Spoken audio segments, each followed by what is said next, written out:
No, 13 June 1939. In the golden age of Metropolis, a new adventure is about to begin. Action Comics presents another thrilling tale of Superman, the Man of Steel, champion of truth and justice. Bright, bold, and unstoppable, the city waits as a legend steps into the spotlight. Friend of the helpless and oppressed is Superman, the Man of Steel. In bright Metropolis, his strength, speed, and unbreakable skin make him a champion against evil. But below the shining skyline, danger strikes without warning. Clark Kent, ace reporter of the Daily Star, is driving to work when another cab suddenly slams into him. Watch out. You did that on purpose. Clark realizes at once this is no accident. The cab belongs to a protective league trying to crush the independent companies, and someone is willing to ram, bully, and intimidate to make it happen. That evening, safely within the privacy of his apartment, Clark sheds the mask of meekness and reaches for the Man of Steel within. Cab Protective League, eh? Sounds like just the sort of setup I like to break down. With a flash of resolve, Superman emerges, ready to smash the racket behind the wheel and bring justice roaring back to the streets of Metropolis. A lithe step brings the Man of Steel to the sill of his open window. Metropolis glows below, but danger is already moving through the night. In an instant, Superman launches out over the city, a blue and red streak against the darkness. Somewhere ahead, trouble waits only a block away. Ah, there it is, just a block away. Shortly later, a fantastic cloaked figure drops through the shadows atop the Carlisle Cab Co., an independent company under threat. He has arrived just in time. The boss says either you join the league or you get the same medicine some of your drivers got. You've assaulted my men and smashed my cars. Go back to your crooked chief and tell him I want nothing to do with him or the league. So you won't join, eh? Sure you won't change your mind. Go ahead and shoot, you bloody murderer. That's my cue. Metropolis glows below a bright night sky, but in one shadowed corner, trouble is already boiling over.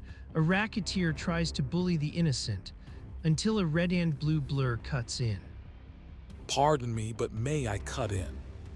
What in, hornin' in, eh? Okay, you get the same medicine. Superman's hand flashes faster than the eye can follow, clamping onto the gun's muzzle before a single shot can be fired. Steel bends in his grip like nothing more than tinfoil. Sorry, I don't like the kind of medicine you dish out. Holy smoke, you crushed it like it was paper. What is this? The thug lunges again, desperate and reckless, trying to prove he can still stand against the Man of Steel.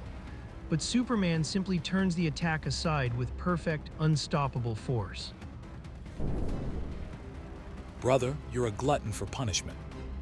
High over Metropolis, the Man of Steel streaks through the night sky with a captive in his grasp, the city shining far below like a field of stars.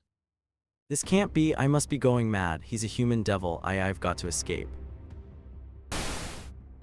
The restraint gives way, and Superman is thrown off course, smashing against a nearby building instead of landing cleanly. The two figures hurtle toward the streets below. Be careful. With one outflung hand, Superman catches a windowsill at the last instant, but the racketeer keeps plunging towards certain doom. I wonder what's keeping Pete. He should have returned from Carlisle long ago. Look out. Metropolis holds its breath as the fall becomes a race against death, and Superman's next move will decide whether the night ends in rescue or tragedy. Metropolis glows beyond the windows, but inside the cab office, danger is already in motion. A desperate cry cuts through the night, and Superman is there in an instant. Watch out, Chief. It's Pete, he's dead. Quick, into the building with me. But Superman's eyes harden as the truth becomes clear. In a city of bright hope, one man's violence has brought a brutal end. If he hadn't tried to stab me, he'd be alive now. But the fate he received was exactly what he deserved. Across town, in the office of the Cab Protective League, fear turns to scheme. The men inside are less concerned with justice than with profit and silence. What gets me is why Pete should have committed suicide. That's not important. What I want to know is if Old Man Carlyle agreed to join the League. Hello, Carlyle, Reynolds of the Cab Protective League speaking. Have you decided to join our association? You and your racketeering pals can take a flying leap into the lake. I'm gonna call in the police and tell them plenty. The threat hangs in the air like a death sentence, and from the shadows the answer comes fast, too fast for the conspirators to escape. Metropolis hums under a bright heroic sky, but danger is already creeping through its streets.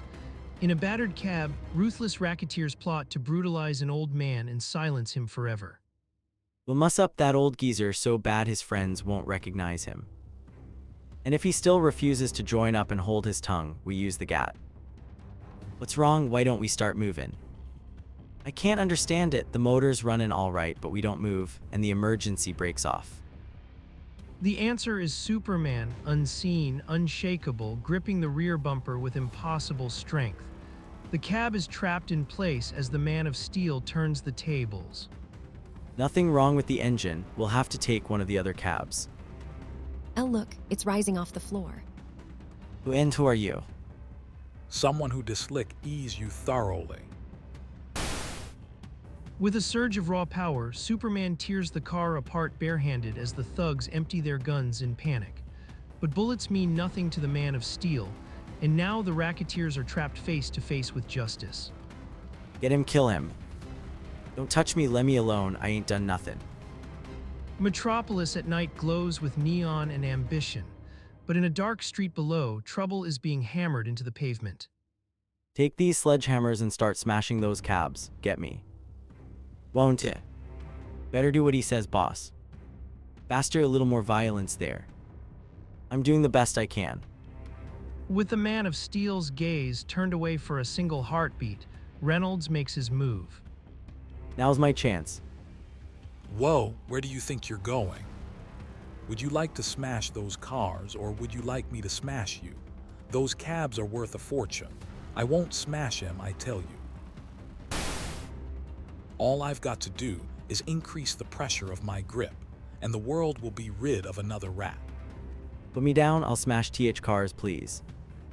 Then go to it. Metropolis glows under a hard, electric night, but trouble boils in the city streets. Superman wades into a mass of automobiles, and the Cab Protective League is about to feel the force of the Man of Steel. Let's see how you like seeing your cars smashed. They're totally wrecked, you've ruined me. But Superman is not finished. Behind the wreckage lies a deadlier crime, and the drivers who were killed must be answered for. I'm not finished with you yet. You still have to pay for the lives of rival cab drivers who were killed. I didn't kill those drivers myself, I just gave the orders. Calling car case 7. Go to the Cab Protective League garage. Residents report disturbance.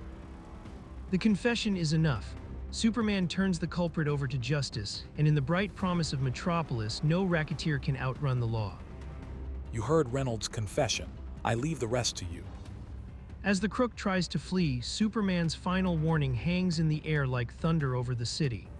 Justice has arrived, and in Metropolis, it's only just beginning. Inside a speeding auto bound for Sing Sing, the air grows tight and uneasy as Reynolds rides with two wary policemen. Mind if I smoke copper? Okay, but don't try to pull anything. Gee gosh, it's sure getting stuffy in here. I'm dizzy. Saps never guessed that cigarette contained a mysterious gas. Moments later, the policemen are callously dumped from the hurtling car as Reynolds makes his escape. By the time the newspapers scream the story across Metropolis, Superman is already onto the trail. That night, above the area where Reynolds vanished, a dragnet spreads through the darkness, and the Man of Steel spots an abandoned police car near a lonely cabin, promising answers ahead. Metropolis is far away now, under a lonely cabin roof. Danger is already breaking through the dark. Superman crashes down from above, drawn by a trap set in the shadows. Here's hoping I guess right. Reynolds, I've found you. I don't scare easy, not now. What the? A paralyzed cripple sits in the firelight, but his burning eyes hold something far more dangerous than weakness. Behind the twisted body is a mind cold as steel. So we meet at last, eh? It was inevitable that we should clash. Who are you? I am the power behind a vast ring of evil enterprises. Reynolds was only my servant, and you have interfered for the last time. If what you say is true, then thanks for giving me the opportunity to capture you. You may possess unbelievable strength, Superman, but you are pitting yourself against a mental giant. I am the ultra-humanite. The confession lands like thunder, a criminal genius with the world in his sights. Superman lunges forward without hesitation, and in the next instant, flame erupts between them. Metropolis holds its breath in the shadow of a hidden death chamber, where crackling electricity still sizzles through the air. The current is off, you may examine him now. A cruel trap has failed, and the captive lies before them, impossibly alive. What day he's still alive? He must indeed be a Superman. That charge was enough to kill 500 men. As long as he lives, my enterprises will be menaced. Superman must die. He's securely tied, quick now before he regains consciousness. The ultra-humanite throws a switch, and a monstrous saw roars to life, its blades spinning hungrily toward the helpless man of steel. But against the mighty saw moves Superman himself, and the sound of cracking metal splits the room as the blade detonates in a shower of fragments. Metropolis glows in the distance, but here in the wilderness the night turns savage.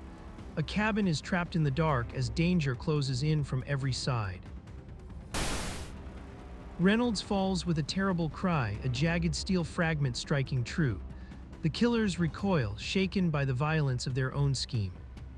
You signaled for us, Ultra. Get me out of here at once. Following their master's orders, the men heap wood against the cabin wall and strike a flame. In seconds, the quiet hideout becomes a furnace of writhing fire. Hurry before someone comes to investigate.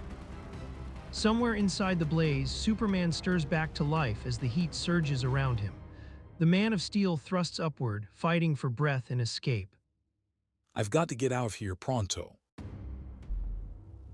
With a mighty leap, Superman bursts above the flames, rising just beyond the hungry fire's reach. For a breathless moment, he hangs in the night sky alive, but only barely. Phew, that was almost the end of me. Metropolis gleams far below as a strange ship cuts through the sky, and Superman's eyes narrow with resolve. He's certain the ultra-humanite is aboard, and this fiendish scheme ends now. I'll bet that strange ship belongs to the ultra-humanite. His deviltry is going to end right now. Inside the bizarre vessel, panic erupts as the Man of Steel closes in. The criminal pilot begs for more speed while Superman breaks free and gains on them fast. More speed, Superman's escaped. He's overtaking us. I'm pressing it to the limit. Then, in a blinding burst of courage, Superman hurls himself at the plane's propeller. Metal shrieks as the doomed craft loses control and both figures plunge toward the earth below. That'll fix you.